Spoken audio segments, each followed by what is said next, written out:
This past week, we celebrated Independence Day, and right now we get to celebrate an American hero as I speak with Lieutenant Colonel Harry Stewart, who is one of the last surviving Tuskegee Airmen of World War II. He's going to talk about his amazing story of fighting Nazis in Europe to fighting racism at home, and he has a new book out about his story called Soaring to Glory, a Tuskegee Airman's first-hand account of World War II. And Harry, thank you so much for coming on the show today. You're certainly welcome. It's my pleasure. So I just want to start by letting you tell a little bit of how you became a Tuskegee Airman in the first place. According to your book, you had been into airplanes and flying since you were really little. Well, I would say that it was my getting into flying was, or getting my wings was a matter of providence or luck or whatever you might call it, and maybe a little perseverance on my part. But the first thing that I was told about my interest in flying was by my parents, who said that when we were living in Newport News, Virginia, we were not far from a military field called Langley Field.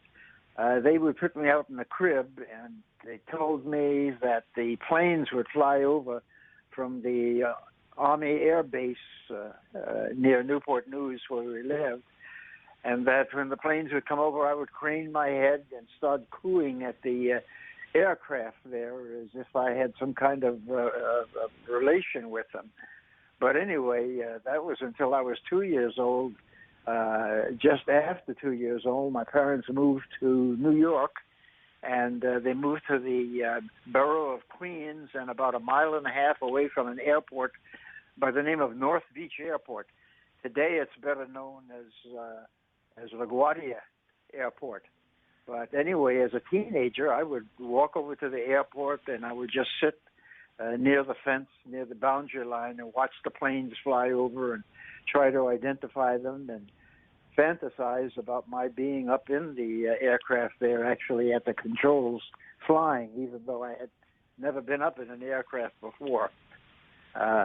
World War II came along, and of course there were impediments at the time to my going into the service immediately because of the prejudice that was involved in training African American youngsters to fly.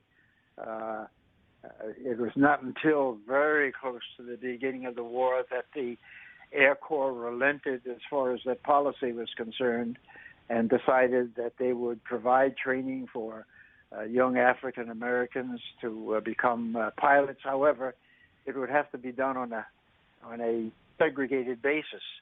As soon as I found this out, I was 17 years old at the time. I went to volunteer, but I was a little too young to go in. I did take the examination, however, passed the examination, so that when I turned 18, soon thereafter, I was called into the service and started training as a aviation cadet down in Tuskegee Army Airfield, Alabama. And from what I understand, you grew up, like you said, it was in the Queens area, I believe, right, of New York? That's correct. And so you grew up in that area, and you said as a kid you faced some racism because you were black, but not as much as you would face when you had to travel down to Alabama for your training. Talk a little bit about that. Well, the neighborhood I lived in was integrated. I was a minority as a black family in the neighborhood there. Most of my playmates were white. The schools were completely integrated. The dining facilities, the restaurants we had were integrated. The movies were integrated. So it was no institutional racism such as you might find in the South at the time there. So I did not feel, the strong impediments that maybe a Southern youngster, black youngster might have felt in the community that he was in, since the he would be a victim of institutional racism. I didn't run into the institutional racism until I got in the service. And I had gotten on a train when I was inducted into the service to go and report to Keesler Field, Mississippi. I got on the train or the railroad in Pennsylvania Station, New York, which, as I said, there was complete integration there. There's no problem as far as my race was concerned. But when the train arrived in Washington, D.C., a conductor on the train approached me and he said, "You will have to go up into the front car. That's the Jim Crow car that's assigned for Negroes or colored people."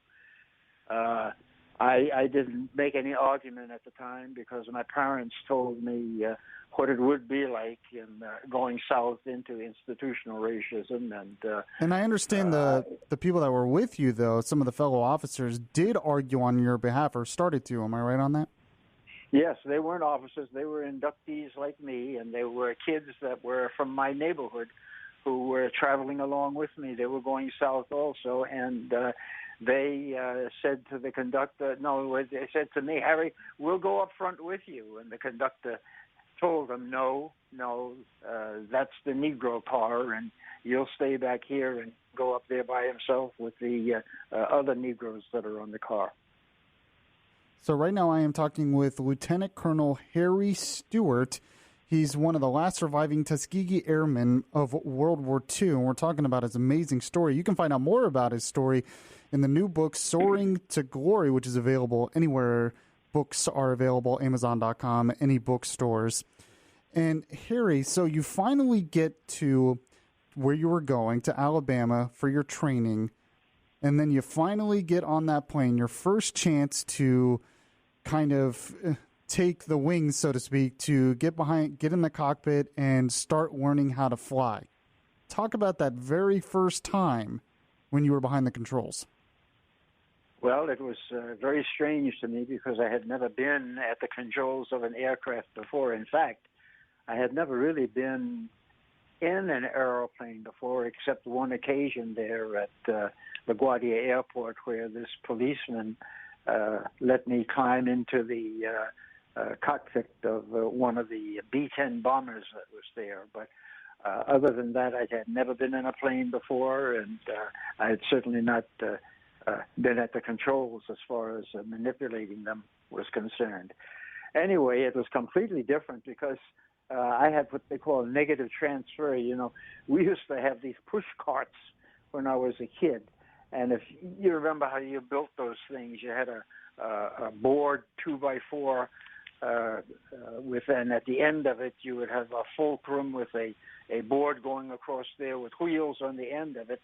But the way you steered it is that to go left you would push your right foot in, and if you wanted to go right, you would push your left foot in. And I tried to do the same thing with the airplane, and it's completely different. And that was what they call the negative transfer, but I soon overcame that, and I was able to adapt pretty well to the method of flying the aircraft and that type of thing. So I went through all of the phases of the cadet trainings, advanced to the more difficult aircraft to fly and the more powerful aircraft until graduation day. I was 19 years old when I graduated. I got my second lieutenant's bars and I got my wings, and I had not yet learned how to drive an automobile. I was flying an airplane, but I didn't know how to drive. And well, the reason being is raised in New York City, where they had the rapid transit system. They had buses and trolley cars and the L, that type of thing. You didn't need a car, so that was the reason that I didn't know how to drive at the time. But that was a glorious day when I got my wings, because this was the epitome of my dream there that I had ever since I was a young kid there, is to get my wings and to be able to fly an airplane. Yeah, and the main reason you went is because you really wanted to fly ever since you were a little kid. You wanted to learn how to fly. You wanted to get up in the air. But you also went to fight for your country. And so you're getting your training, and then it's time to go over to Europe and actually be a part of the fighting. When did you first realize just how tough that fight was going to be? Well, just to back up a little bit, we were well steeped in patriotism when we were in school. And patriotism was a byword. I think patriotism was probably a lot stronger, or it seemed a lot stronger when I was a teenager than it seems to be today. But anyway, you have your fantasy about or how you imagine a combat will be and what war will be like and that type of thing. But reality is an entirely different thing.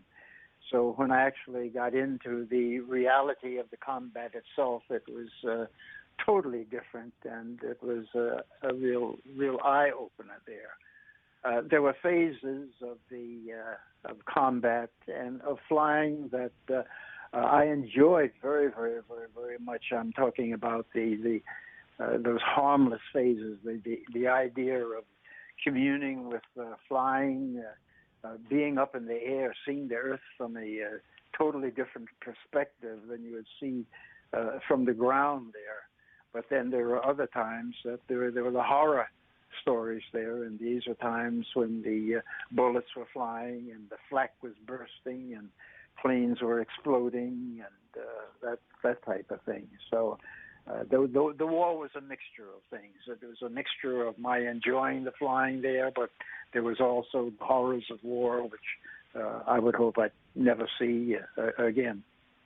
And we're going to get into some of those war stories in just a moment as I'm speaking with Lieutenant Colonel Harry Stewart. He is an American hero, in my opinion. He is one of the last surviving Tuskegee Airmen of World War II. He has a new book out called Soaring to Glory, a Tuskegee Airman's firsthand account of World War II. I really wanted to bring him on this week because we had a lot of patriotism celebrating Independence Day. And when we have patriotic holidays like this, I try to also remember those American heroes that fought and sacrificed for our freedom so we could celebrate those holidays. So he's going to talk more about his World War II experience and afterwards when he also had to fight racism. And I am speaking with Lieutenant Colonel Harry Stewart. He is one of the last surviving Tuskegee Airmen of World War II. We've been talking about his experiences of fighting Nazis over in Europe and fighting racism at home. He also has a new book out called Soaring to Glory, a Tuskegee Airman's firsthand account of World War II. We celebrated a lot of patriotism this week with Independence Day, but we also need to remember those and honor those and celebrate those who are American heroes and went over and sacrificed and fought for our freedom. So, Lieutenant Colonel Harry Stewart joins me now. Welcome back to the show. Thank you. So I wanted, in the last segment, we talked about your experience, your training. First, what got you into flying in the first place, and then your training. And now you're over in Europe. You're flying in some dogfights. You're in some very dangerous situations. What exactly did you fly in World War II? I know there's several different fighters, actually, that you were able to fly. What was your favorite fighter to use? Well, the favorite fighter is the one that I flew overseas, as a fighter pilot, and that was the P-51 Mustang. And that was the plane that I flew during my entire tour of combat. My position or the type of flying that I did at the time there was bomber escort. And it was the job of the fighter group that I belonged to at the time there to protect the bombers that were penetrating deep into Europe to deliver their bombs, their weapons. Principally, we were escorting B-17s and B-24s. Each of those aircraft carried a total crew of 10 men. That's the pilot, co-pilot, navigator, bombardier, gunner, and that was about it. But anyway, other than the flak that we experienced where they were shooting at the bombers there, but this flak could penetrate the area that the fighters were in there. We didn't see much of the aerial combat at the time. I think my first experience with having the aerial combat was on a flight that we made to Austria. It was up near the Vienna area of Austria, and we were escorting bombers there. And at the end of the bomb run, a segment of the fighter group that that I was flying with, there were just 7 of us in this segment, were consigned to going on a fighter sweep being just targets of opportunity where we would try to destroy river barges or rolling stock as far as trains are concerned, automotive stock, that type of thing, and of course also enemy fighter planes. And that's exactly what happened on this mission up near Vienna. We ran into a horde of German fighters. The designation was the Focke-Wulf 190s. And as a result of it, 3 of us got shot down of the 7 there. And the first one that was, his plane was damaged. He was able to make it back to friendly territory in Yugoslavia. The second pilot that got shot down, he was killed instantly. The third, his name was Walter Manning. He was from Philadelphia, Pennsylvania. He was able to bail out of his aircraft, but when he alighted, he was captured by the local civilians on the ground and delivered to the local jailhouse. But unfortunately, 2 nights later, another mob formed. They broke into the jail. They dragged Walter out, beat him up severely, and then they lynched him. They hung him from a lamppost. This is not to say that this happened to Walter just because he was a African American.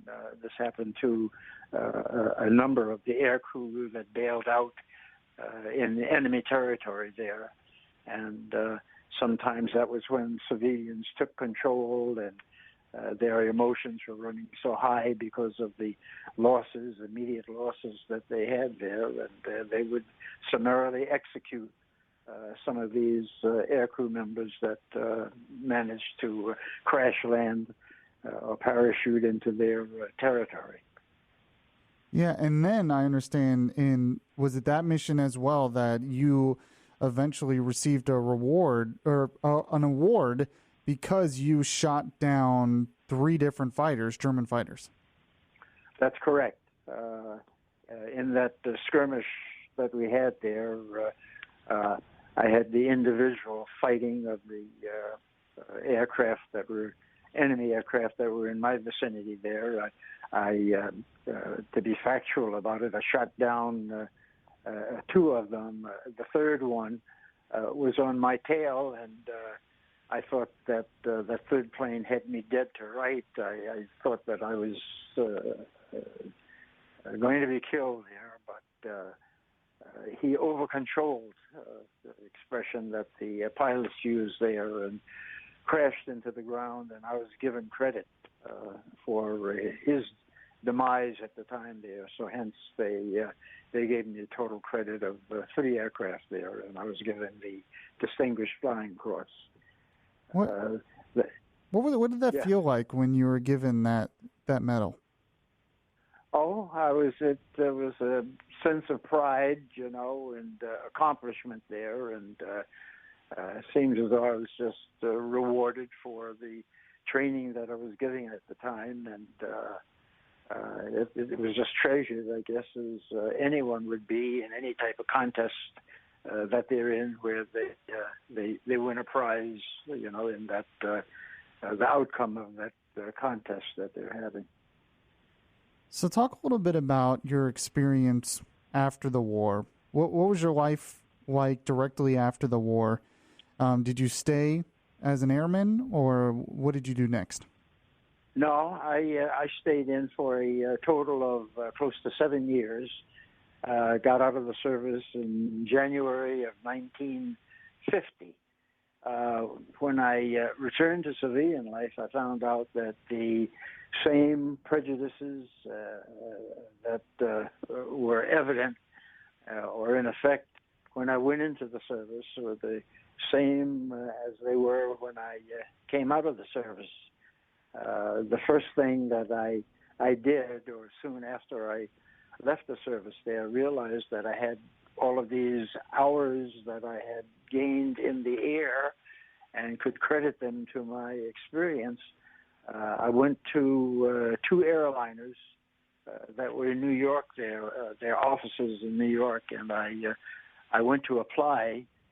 One, as a result of a small article that was in the paper at the time, said that this airline was hiring pilots, and I was summarily dismissed, and told that they weren't hiring pilots at that time. And I really had no argument, even though I had the little advertisement with me, but the person who was at the reception desk there just denied, saying that, well, it wasn't so, it wasn't correct.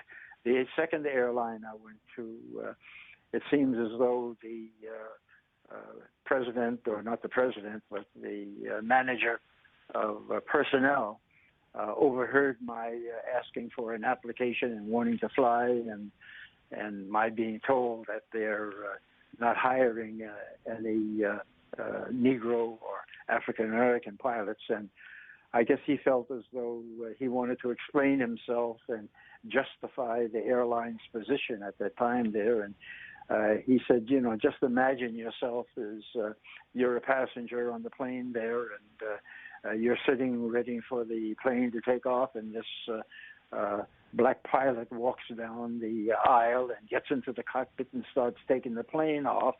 And can you imagine the feeling that you would have there about the lack of confidence you might have in the airline for having a Negro flying that complicated piece of machinery? Of course, it was a false premise that he had there, but this was the rationalization that he tried to use at the time there. But happily, is that it was just not too many years after that, I guess you go into the 1960s, the airlines did recant and did started hiring African-American pilots, to the extent where even today, and I'm thinking about when I say today, maybe a couple of years ago, I was leaving the airport in Detroit here, Metro Airport, and when I boarded the plane, I looked to the left into the cockpit to just see what was going on, and lo and behold, there were two African-American pilots in the cockpit. Wow. there. One was a co-pilot. Yeah. It's amazing we've been able to make that progress, and you talk more about this, I know, in your book as well. Unfortunately, we are just out of time, but I wanted to give people a reminder that they can find your book, Soaring to Glory, a Tuskegee Airman's first-hand account of World War II. He is an American hero, Lieutenant Colonel Harry Stewart. Thank you so much for coming on today's Florida Roundtable. It's been my pleasure. Thank you.